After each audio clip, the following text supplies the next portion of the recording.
Open market operations గురించి తెలుసుకుంటాం, బహిరంగ మార్కెట్ వ్యవహారాల గురించి తెలుసుకుంటాం.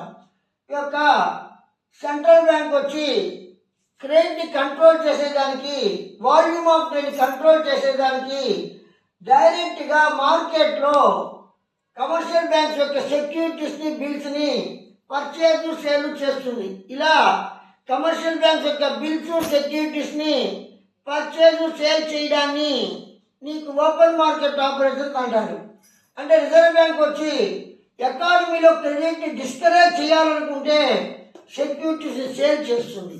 ఎప్పుడైతే సెక్యూరిటీస్ సేల్ చేస్తుందో ఆటోమేటిక్గా కమర్షియల్ బ్యాంక్ వద్ద ఉండే మనీ అంతా కూడా రిజర్వ్ బ్యాంక్ ఆఫ్ ఇండియా వద్దకు వస్తుంది.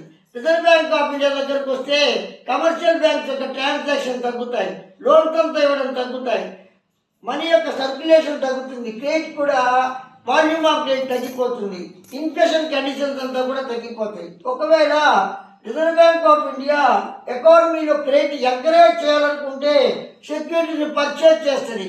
సెక్యూరిటీస్ని పర్చేజ్ చేస్తుందంటే ఆ యొక్క ఆటోమేటిక్గా నీకు డబ్బులంతా కూడా, క్యాష్ రిజర్వ్స్ అంతా కూడా రిజర్వ్ బ్యాంక్ ఆఫ్ ఇండియా నుంచి కమర్షియల్ బ్యాంక్ వద్దకు వెళ్తాయి.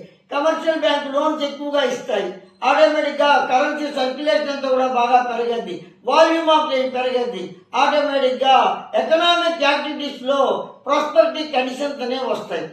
కాబట్టి పరపతి పరిమాణాన్ని నియంత్రించడం కొరకు కేంద్ర బ్యాంకు ప్రత్యక్షంగా సెక్యూరిటీని అమ్మడాన్ని, కొనడాన్ని బహిరంగ మార్కెట్ వ్యవహారాలు అంటారు. ఆర్థిక వ్యవస్థలో పరపతిని తగ్గించాలంటే కేంద్ర బ్యాంకు సెక్యూరిటీని అమ్ముతుంది. అంటే సెక్యూరిటీని అమ్మినప్పుడు వాణిజ్య బ్యాంకుల వద్ద ఉండే ద్రవ్య నిల్వలంతా కూడా రిజర్వ్ బ్యాంక్ ఆఫ్ ఇండియా వద్దకు వస్తాయి. అప్పుడు వాణిజ్య బ్యాంకులు పరపతిని ఇవ్వడం తగ్గించేస్తాయి. ఆటోమేటిక్గా ద్రవ్యోల్బణ పరిస్థితులు తగ్గుతాయి. ఆర్థిక సౌభాగ్యంలో విపరీతమైన ధరలు పెరుగుతాయి, ద్రవ్యోల్బణ తగ్గుతాయి. ఒకవేళ నీకు పరపతిని ప్రోత్సహించాలంటే సెక్యూరిటీలు కొంటుంది. సెక్యూరిటీలు కొన్నప్పుడు ద్రవ్యమంతా కూడా రిజర్వ్ బ్యాంక్ ఆఫ్ ఇండియా నుంచి వాణిజ్య బ్యాంకుల వద్దకు వెళ్తాయి. వాణిజ్య బ్యాంకులు ఎక్కువగా పరపతిని ఇస్తాయి, రుణాలు ఇస్తాయి. ఆటోమేటిక్గా ఎక్కువగా క్రెడిట్ పరపతి పరిమాణం కూడా పెరుగుతుంది, ద్రవ్య చలామణి పెరుగుతుంది. ఆర్థిక వ్యవస్థలో ఆర్థిక మాంద్య పరిస్థితుల నుండి ఆర్థిక సౌభాగ్య పరిస్థితులు ఏర్పడతాయి. ఈ విధంగా ఆర్థిక వ్యవస్థలో పరపతిని కంట్రోల్ చేయడం ద్వారా ద్రవ్య చలామణిని కూడా నియంత్రణ చేస్తుంది.